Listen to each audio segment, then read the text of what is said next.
Hi everyone. Yeah, just to let you know that I am now back from Bruges. Well, I actually got all Brugge, depending on, of course, the French version of saying, and of course the Belgian way of saying it. Uh, Depending on, of course, which way you go, but always call it Bruges. Everyone in the world always seems to call it Bruges, apart from the Belgians. But um, yeah, absolutely fantastic place.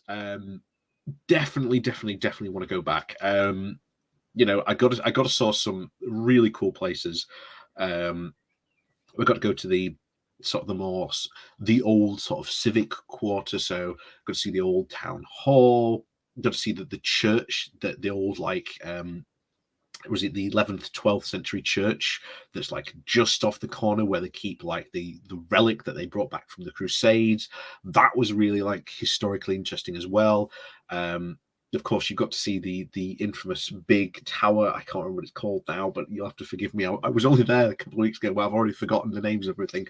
um the big sort of tower on the square, about how, because Bruges just got bigger and bigger and bigger, they had to build the tower ever higher. So when you look at the tower, it is literally like different sections of architecture, or very different looking architectural styles, depending at the time when it was built, just so they could keep this watchtower ever higher, partly because it was designed to direct people, to help people put out fires.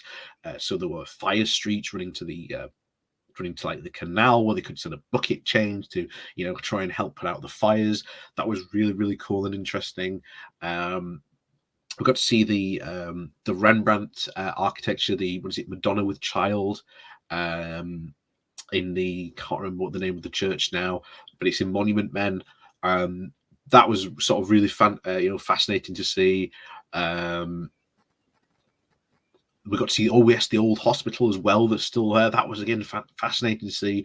There's honestly, if you really like history like me, and you like old buildings, learning about different history, different countries, and or you just want those bizarre, like odd historical things, then Bruges is an absolute must place to go. I know someone said very recently that Ghent was also a good place to go. Ghent had actually been on my list to go, but unfortunately, I didn't get a chance to pay a visit to Ghent, even though I know you have to sort of on the train to to get there. Um, so, but yeah, absolutely, honestly, absolutely fantastic place. If you've never been before, definitely worth paying it a visit. The one thing I am upset about, which I didn't get to check out, but I really wanted to, I know it's probably like a bit of a tourist trap, but just off the main square, there is a something called the Historia, or the history of Bruges, and it's sort of very much like if you've ever been to York and been to Jorvik. Apparently, it's very much like that, where it's essentially in the old, or part of um, the old historic covered dock that they had. And of course, it led onto the sort of the main market square. So obviously the ships would come in and they could immediately just unload it straight off there. I really wanted to go and see that, because apparently they upgraded it, I think, a year or 2 years ago, or certainly during the pandemic, I think, apparently, to include a lot of VR into it.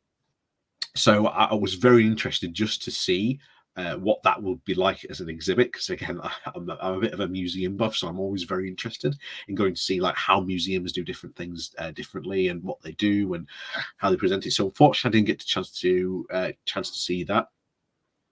um Tried a lot of the beer. A lot of the beer. I managed to go to um it wasn't the Bruges, Zot. It was the other one on the canal, and you can literally just sit right next to the canal, and it's a it's lost. I've lost it in my mind, but yeah, I managed to go to that one. That was fantastic. Absolutely amazing beer. Honestly, if you are a beer fan, Bruges is again another place should absolutely be on your list.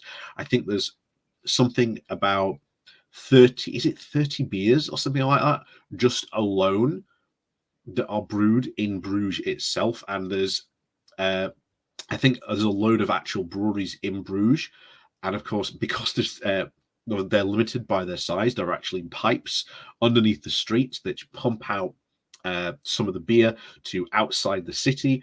Um, so that they can sort of complete the the brewing process, or the fermentation process, or even the bottling process, which I think is absolutely fascinating to see. And certainly in the one that we went to, there was a point where you could just look down and you could literally see all the flow of the beer going through the pipe. Absolutely fascinating to see.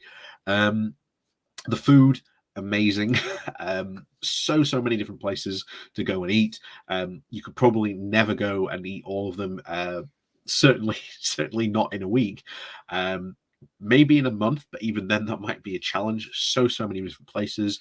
You've just got to be aware of the ones that are, shall we say, the bit more tourist trappy places, like on the square. But even then, the food was all right.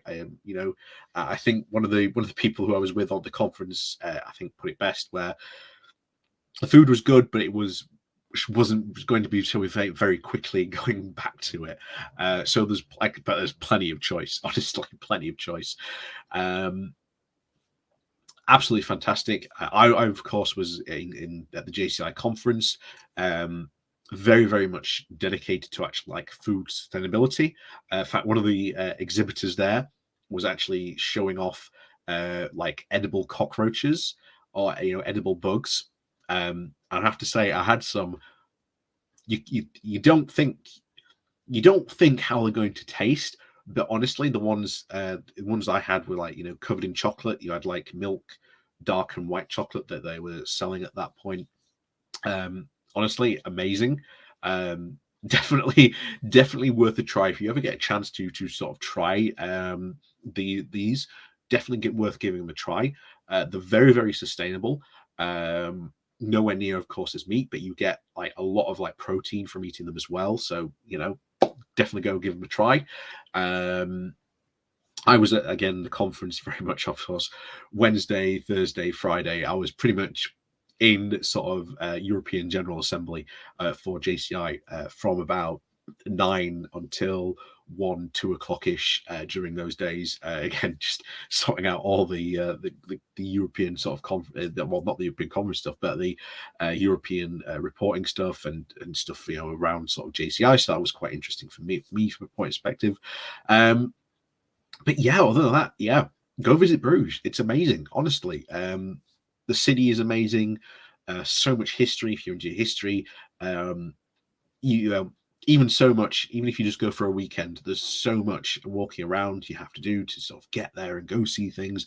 Absolutely, go and see it. I really wanted to do a good morning walk live from Bruges, but when I tried to do it on the Saturday, hordes of people were there. So I really didn't feel sort of comfortably doing it sort of by myself. I thought of, well, I need someone else, but everyone was in bed, unfortunately, because we'd been to Romanian night last night as one of the JCI parties, and honestly, they were giving out something called Pachucha or Pakatruka, something like that. But honestly, it was like moonshine, and it was like drinking petrol. You drink it, you wouldn't taste anything, and then all of a sudden, wham, it would hit you. Um, yeah, deadly stuff. But we'll be going there to Bucharest next year for the European conference. So maybe we'll do something from there next year. Who knows? We'll have to see. But yes, I'm back. Go to Bruges if you haven't before. Well worth a visit. Lots of stuff to see and do. Absolutely fantastic place. So yeah, go and see it. And of course, watch out for more videos because now normal service has been resumed. So as always, we'll see you all next time.